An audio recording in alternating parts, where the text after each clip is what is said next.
See you, chump. What the hell? Hey runners, let me talk to you. If you're a gamer, and honestly, even if you're not, I'd reckon money you know what Tomb Raider is.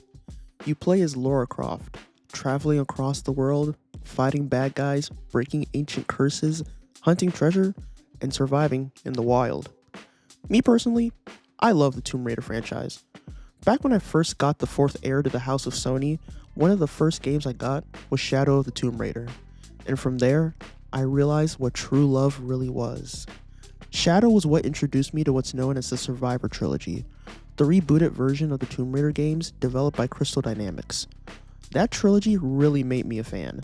So, when I heard they were making a rebooted Tomb Raider movie back in 2018, I was itching to see it. And now, with a brand new Tomb Raider game coming in 2027, plus a remastered classic dropping this year, I figured this would be a phenomenal time to revisit a movie I loved and see if it still holds up. Plus, it's Women's History Month, which is another reason why I wanted to revisit this movie.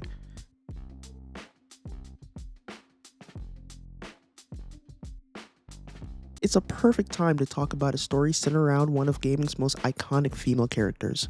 Happy Women's History Month to all my lady runners out there. I appreciate you all.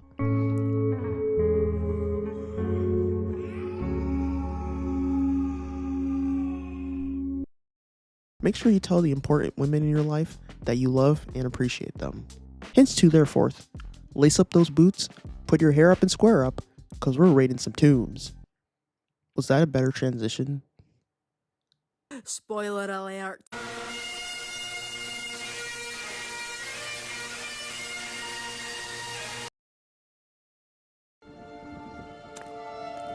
We come to this place for magic. We come to Ariquel. to laugh, to cry, to care. That indescribable feeling we get when the lights begin to dim.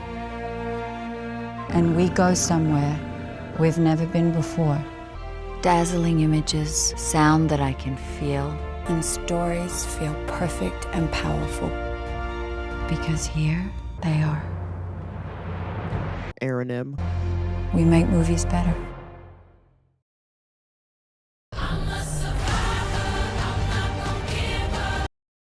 Lara Croft is the central figure of the Tomb Raider franchise, an explorer who travels across the globe searching for lost artifacts, ancient civilizations, and secrets most people would rather leave buried. A lot of her adventures are tied to myths, legends, and supernatural forces. They're not human, okay? We have to exterminate every last one of them. No, Dean, I don't think so. Across different versions of the series, some details about her background change, but a few things always stay consistent. She's the only child of the wealthy and powerful Croft family, raised with privilege, but choosing a life of danger instead. She's highly intelligent, physically trained, and fiercely independent. And more than anything, she follows her own mission, no matter the cost. Tomb Raider was created back in 1994 at a British studio called Core Design. The original idea wasn't even for Lara Croft to be a woman. She was originally imagined as a male adventurer, but the team decided to switch it up to avoid Indiana Jones comparisons. And that decision ended up creating one of the most iconic characters in gaming history. The first game dropped in 1996 and blew up.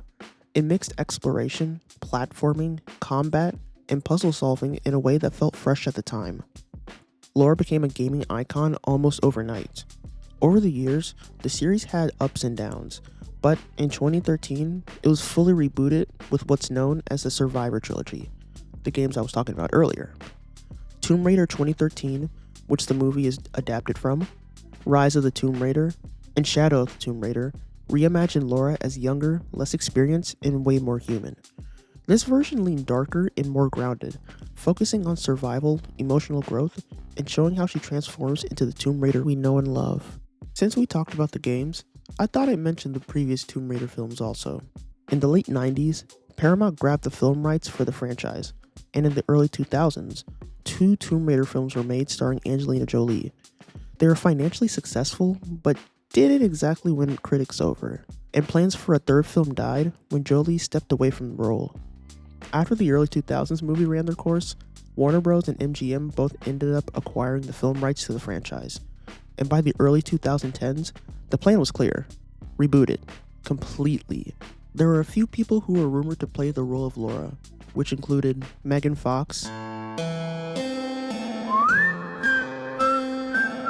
Jennifer Lawrence, which is interesting because she had just played Katniss in the Hunger Games, and since both characters share a lot of similarities, it might have felt like she was just playing Katniss again, which could have taken away from Lara Croft feeling like her own character. But anyways, other rumored Lara castings were Olivia Wilde, hey, it's Cora. Y'all should watch my Tron video. And Mila Kunis were rumored for the role as Lara, but in 2016, they officially cast Alicia Vikander. Her casting was meant to reflect the newer, grounded Survivor-era version from the 2013 game. Walton Goggins joined as the villain, and director Roar Utang, this guy, aimed to make it grittier, more survival-focused, and closer in tone to the game. Then, on March 16th, 2018, the reboot officially hit theaters. Hi, what would you like to order? Can I get an ice caramel? What? An What? ice caramel? What would you like to order? An ice.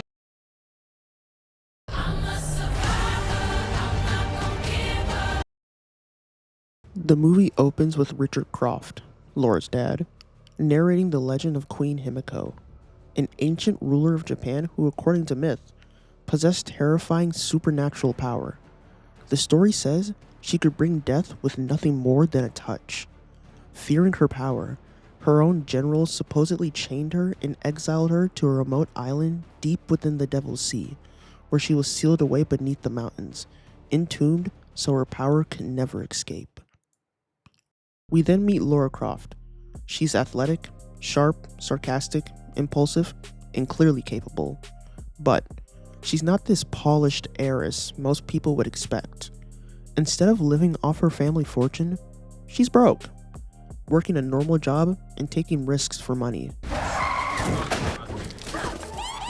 She's actively rejecting the Croft name. We learn why though. Her father disappeared years ago, and although the world assumes he's dead, Lara refuses to accept it. Signing the legal papers to declare him officially dead would give her control of Croft Holdings, her family's multi-million-dollar company, the family estate, and her inheritance. But to her, signing means making his death real, which she can't do. However, after a run-in with the law and some convincing from Anna Miller, Richard's business partner, she agrees to sign. But right when she's about to, a lawyer hands her something left behind in Richard's will, a puzzle box. She solves it and uncovers a hidden chamber in the Croft estate. Inside is a video message from her father. Hey, Vsauce, Michael here. He explains that he was researching Himiko and discovered something dangerous. He tells her to destroy his research. She doesn't. Instead, she follows the clues and tracks his last known location, Hong Kong. Once there, she gets scammed, nearly killed, and eventually meets Lu Ren, a struggling boat captain. Can you please put that gun down and just... They realize their fathers disappeared on the same expedition. They sail toward the island of Yamatai, Himiko's resting place. That's when things go wrong. A violent storm wrecks their boat, and they wash ashore, only to be captured by Trinity, a secret organization obsessed with acquiring supernatural power to control the world, and the main villains in the Tomb Raider games. They've been searching for Himiko's tomb for years, and leading this mission is Matthias Vogel. He's been stranded on the island for 7 years. Trinity sent him to retrieve Himiko's remains, but he hasn't been able to locate the tomb, and can't go back to his life until he does. He's understandably unstable, desperate, and using slaves. Well, that's not understandable to use slave. I meant the other two traits. I felt worthless. I felt ugly. I felt gay. I felt that like that. Anyway, he's using slaves, not understandably, to excavate the island. We find out he killed Richard Croft and Lu's father, and now that Lara has arrived with Richard's research journal, he finally has the missing piece he needs to find Himiko's tomb. Lara and Lou are forced into slavery, but Lara escapes via Lou's help. What follows are some of the most video game feeling cutscene-esque sequences in the movie.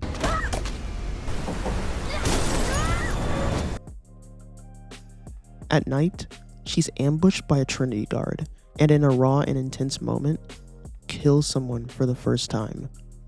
However, she doesn't even have time to process it though, because that's when she spots a mysterious figure in the shadows. She follows it, and finds out it's Richard. Her father's alive. After realizing he isn't hallucinating and it's actually Lara in the flesh, Richard nurses her back to health. The reunion is emotional but complicated. Lara wants to leave, but Richard insists they must stop Trinity from opening the tomb.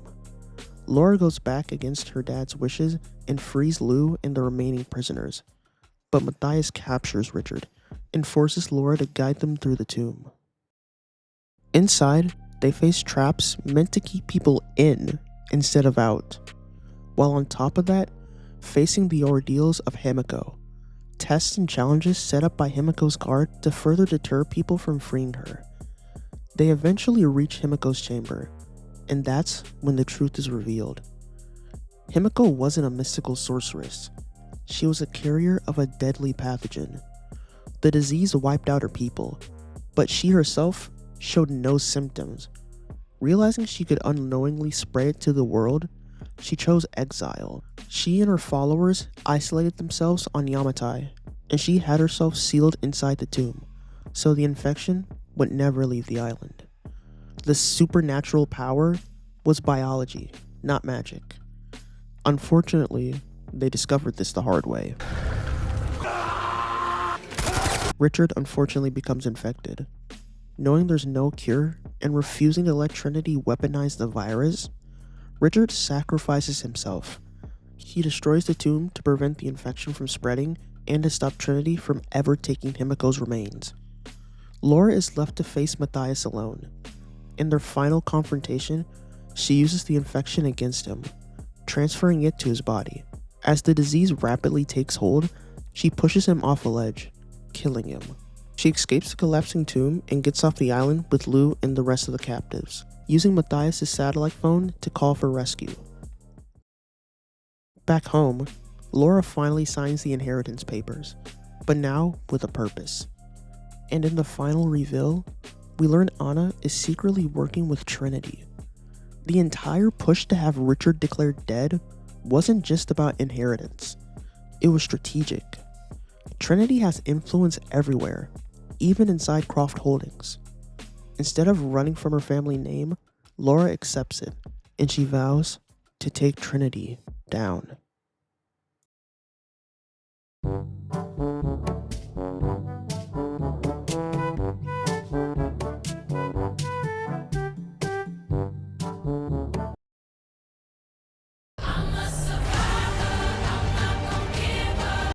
This movie takes heavy inspiration from the 2013 game, which just so happens to be my favorite in the Survivor trilogy. So I'm going to be comparing it to the game, because that's what this adaptation is built on. Same way people compare books to their movie versions. But I'll also tell you how I feel about it just as a movie alone, with no ties to the game. This movie understands what version of Lara it's adapting, which I'm so glad they got this right. Alicia Vikander does a really solid job as Lara Croft. Whenever something I love gets adapted, one of my biggest concerns is whether the actor actually feels like the character. And honestly, she looks the part and moves like the part. She plays Lara with the right mix of vulnerability and stubborn determination. This isn't the polished, already legendary Lara. This is the version still becoming her. Next, we got the villains. The villains are where the adaptation choices get interesting. In the game, Himiko isn't some misunderstood ruler. She's just straight up evil. She kept herself alive for centuries by stealing the bodies of her own priestesses, destroying their souls in the process, just to continue her reign. Even after being trapped in a decaying corpse, her anger twisted the island, summoning endless storms to trap her victims and turning her elite storm guard into undead warriors to guard her forever. She wasn't just a legend, she was a curse. But the movie flips that. Instead of mystical immortality, Himiko becomes something grounded, a biological threat, a carrier of a deadly pathogen who chose isolation to prevent it from spreading. That twist is drastically different from the game, and honestly, I like it. I don't mind it. The games lean into supernatural elements, but they never go full horror. It's spooky, but not demonic, which I appreciate. And the movie captures that tone really well. It keeps the tension without turning it into something overly dark or creepy. Was it accurate? No. Was Himiko important enough for me to be upset about the change? Also No. Same with Matthias. He isn't just a stranded mercenary. In the game, isolation slowly turns him into a cult leader. He builds the Solari Brotherhood, convinces himself that Himiko is guiding him, and becomes obsessed with resurrecting her. In the movie, he's less mystical and more desperate. A stranded Trinity operative trying to finish a job he's been stuck on for years. Different interpretation, not worse, just grounded. And like I said about Himiko, Matthias isn't important enough for me to be upset about the character change. And I actually liked Walton Goggins' take on the character. Richard Croft was handled well here too, even though in the games, he's more of a distant memory than an active character. The father-daughter dynamic worked emotionally for this version. My favorite parts of the movie though were easily the action sequences. Those scenes genuinely felt like playing the game. I'm sitting there thinking, how is she surviving this? The same way I would when I had the controller in my hand. Now, if I had to critique something, it's this. They left out my boy Jonah. In the games, Jonah Maivia is Laura's closest friend and emotional anchor throughout the survival trilogy. The movie replaces him with Lu Ren, but he doesn't nearly get enough character development. In the movie, he agrees to go to Yamatai for the money, and from there until the end of the movie, he develops a friendship with Laura. It just felt really fast though, like they were trying to force feed us character development. And we never even see what happens to him once they get off the island. It's obvious he was just there as a temporary sidekick, slight comic relief ally, and maybe even a potential love interest for Laura. Rather than an actual character they plan to build on in future movies. By the end of the movie, he kinda just gets tossed aside, like the movie never really cared about him. I couldn't really find a solid reason why Jonah was omitted, but if you play the games, you definitely feel the absence. Then again, maybe it's a good thing they left Jonah out. There's always a chance they could have messed up his character like Lou. Anyways, I've seen some people call this movie average but fun, and I get that. Some say it doesn't really add anything groundbreaking, that it's just another adventure film. But sometimes, that's okay. I'm not a hard person to impress when watching a movie, so maybe this is like skewing my view, but not every movie needs to reinvent storytelling. Sometimes you just want a solid survival adventure with strong action sequences. As just a movie not tied to a franchise, I feel like that description fits. Tomb Raider is still a great time. It's fun and intense, and it captures the survival spirit of the 2013 game really well. So, do I like this movie still? Is it as good as the first time that I watched it? Yes! Yes! I still love this movie a lot. Is it perfect? No. But will I keep rewatching it and glazing it till the end of time? Yeah. So what's next? Unfortunately, we never did get a sequel. Google says the planned Tomb Raider sequel starring Alicia Vikander was cancelled in 2022 after MGM lost the film rights. Instead, Amazon Studios acquired the rights and is planning a complete interconnected franchise reboot. So, yeah, that version of Laura is done. Sophie Turner is set to lead the next live-action adaptation, and I'm not fully sold yet. No hate on her. I just need to see it first, but I'm always open to being proven wrong. That series is expected around 2027. There's also the animated Netflix series with Haley Atwell voicing Laura, and I'll be honest, it's trash. I mean, it's not a dumpster fire. It's not terrible. It's just boring and generic to me.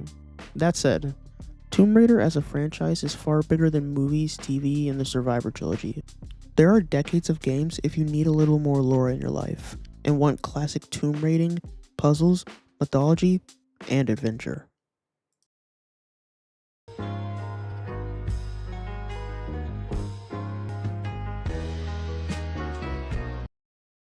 As always, thanks for ordering a cappuccino.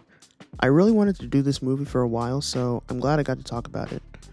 I don't really have anything to say, so go watch my latest video on the Muppets. It's shorter, so you can watch it multiple times.